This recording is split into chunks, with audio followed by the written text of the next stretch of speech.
शर्मा जी की बेटी। सरल, सुशील और शांत, ये क्वालिटी थी सरस्वती की, जो कि शर्मा जी की बहू थी।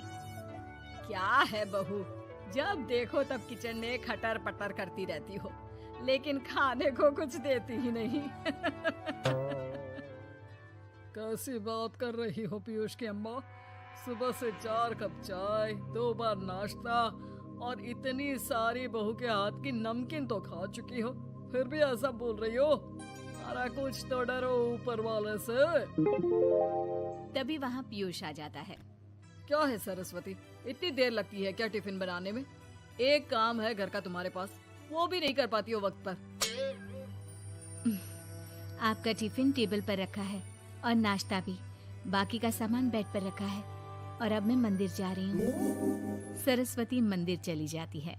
उसके जाने के बाद घर में, यार माँ कैसी गवाह लड़के से शादी करा दिया है। मंदिर, पूजा, किचन और सास ससुर के सिवा इसे कुछ दिखता ही नहीं है कि कैसे खुद को स्मार्ट बनाकर रहना होता है, कैसे लोगों से जुड़ना है, बातें करनी है, ऐश करना है। अरे पैसा बचाओ और कुछ आता ही नहीं इस लड़की को। जो क्वालिटी तू गलत तरीके से बता रहा है ना, दरअसल एक अच्छी गृहिणी की वही सारी अच्छाई होती है बेटा। घर को चलाना, समाज में इज्जत दिलाना और घर वालों का ख्याल रखना, और चाहिए ही क्यों? अरे क्यों नहीं चाहिए कुछ और? लड़की ऐसी होती है कि घर आए तो पूरा घर बदल कर रख दे, सभी को खुश रखे। लेकिन बहू के अंदर तो ये सारी क्वालिटी है ही नहीं। अरे खुश तो उन्हें रखा जाता है जो खुश रहना जानते हैं। तुम लोगों को तो कोई खुश नहीं कर सकता। पिताजी, अब आप ही लोग सोचिए, क्योंकि मैं किसी और से शादी करना चाहता हूँ। आप लोगों को बहू के साथ रहना है या मेरे साथ? क्योंकि मैं अब इसके साथ नहीं रह सकता। मैं बहू को नहीं छोड़ सकता। उसके मरते पिता को मैंने वादा किया था कि मैं उसे बेटी बनाकर रखूंगा। तो ठीक है ना माँ, तैयार कर ले अपना सामान, हम दोनों किसी और घर में रहने चलेंगे तेरी नई बहू के साथ। अरे हाँ बेटा, वही ठीक है, लेकिन मैं तेरे पिता के बिना भी तो नहीं रह सकती। तो मेरे बिना रह सकती हो? ठीक है, मैं अकेले ही चला जाता हूँ। बेटा वहाँ से चला जाता है, लेकिन सास का दिल नहीं लगता। बहू मंदिर से भी हो आती है और फिर, माँ, पिताजी, खाना लग गया है, खा लीजिए। हाँ, तुझे बस आता ही क्या है, खाना बनाना और खाना खिलाना। अरे सुन, मेरे सारे कपड़े पैक कर दे। क्यों माँ जी, कहीं जा रही हैं क्या? हाँ बेटे, ये अपने बेटे के साथ रहने जा रही है, लेकिन घबरा मत, तेरा पिता तेरे साथ है। बहू समझ नहीं पाती कि उसके साथ हो क्या रहा है, लेकिन फिर ससुर उसे सारी बात बता देता है। बेटा, ये नई बहू कब आ रही है? मुझसे घर का काम नहीं होता। वैसे भी तेरी पहली निकम्मी बीवी ने मुझे किसी काम का नहीं छोड़ा। माँ वो बस आने ही वाली है, और हाँ माँ, उसके आगे ना थोड़ा स्टैंडर्ड से रहना, क्योंकि वो थोड़े बड़े घर की लड़की है। उसका एक स्वैग है, स्वैग। तभी वहाँ एक बहुत सुंदर सी लंबी सी लड़की आती है। हे पीयूष, भागकर कैब से मेरा सामान ले आओ, और हाँ प्लीज एसी ऑन करके जाना। रीमा, ये मेरी माँ है। तुम चाहती थी ना कि मेरी माँ हम लोगों के साथ रहे। हेलो आंटी जी, हम लोग ना जल्दी शादी कर लेंगे, फिर मेरी जैसी टॉप लड़की आपको अच्छी बोलेगी। एक्साइटेड होंगी ना आप? पर नो इश्यू। पीयूष, सामान ले आओ ना, एंड आंटी आप पानी ले आइए प्लीज। माँ को तो समझ में ही नहीं आता कि वो क्या करे। वो बहू के लिए पानी लेकर आती है तो उसका पैर पर्दे में फंस जाता है और वो गिर जाती है। ओहो, पूरा पानी गिरा दिया।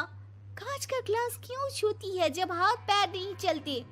कितनी मुश्किल से मैंने और पीयूष ने ये गृहस्थी बनाने की कोशिश की है। अरे पर तो क्या हो गया, एक गिलास ही तो टूटा है। अपने घर में तो रोज एक तोड़ती हूँ, लेकिन मजाल है सरस्वती कुछ कहे। और हाँ, मैं पानी वानी नहीं पिलाने वाली, मुझे ऐसी कोई आदत नहीं है।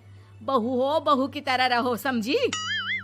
तभी वहाँ पीयूष आ जाता है, जिसे देख रीमा रोने लगती है। देख लो अपनी माँ को। रोटी सुना रही है। और अभी तो मैं आई हूँ, थक गई थी, बस पानी क्या मांग लिया। कह रही है बहू हो, बहू की तरह रहो।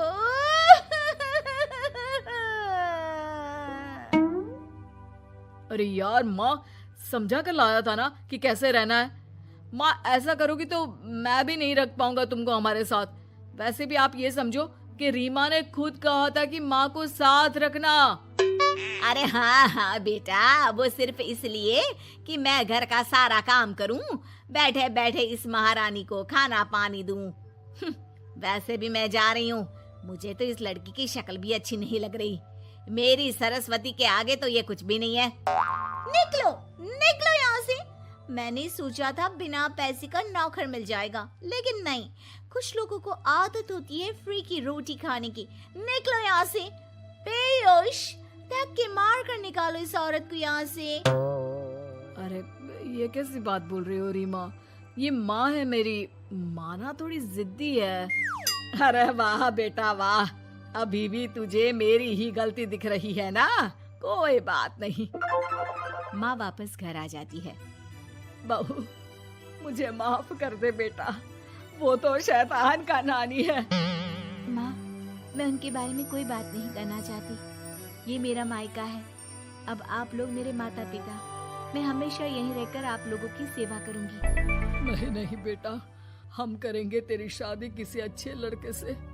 अरे कोई जरूरत नहीं है, मैं देख कर आई हूँ जो हालत है ना पीयूष की, वहाँ नहीं टिकने वाला ज्यादा दिन।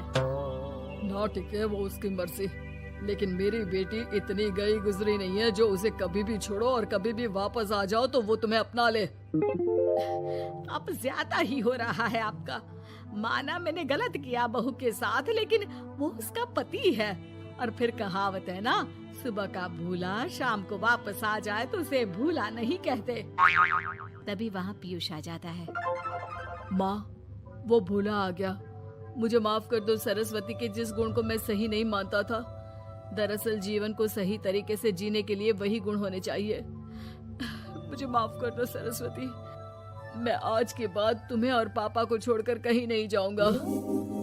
और मुझे भी बेटा।